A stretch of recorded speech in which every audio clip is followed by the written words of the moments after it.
Sa madilim na gubat at tahimik na baryo, may mga kwentong kababalaghan tungkol sa tiyanak, isang nilalang na nag-aanyong sanggol upang linlangin at takutin ang tao. Sinabi ng matatanda, ito ay kaluluwa ng mga batang hindi nabinyagan, na hindi nakaranas ng banal na tubig ng simbahan at ngayoy naglalakbay sa pagitan ng mundo ng mga buhay at patay.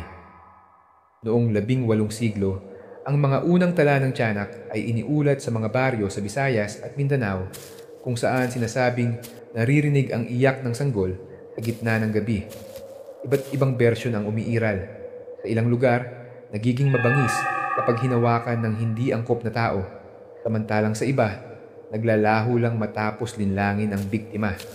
Sa kultura ng Pilipino, ang tiyanak ay simbolo ng paalala sa kabanalan ng binyag at respeto sa buhay. Ang mga naniniwala ay nag-iiwas sa gabi sa mga liblib na lugar at nagdadala ng bawang o krus para sa proteksyon. Ang misteryo ng tiyanak ay hindi lamang takot kundi aral. Ano kaya kung ang alamat na ito ay batay sa mga totoong karanasan ng sinaunang Pilipino sa pagkawala at pagkamatay ng bata? Sa bawat iyak sa dilim, tanungin ang sarili, totoo ba o kwentong bayan lamang? Sundan ang alamat at lagim para sa higit pang alamat, myth at Philippine horror story.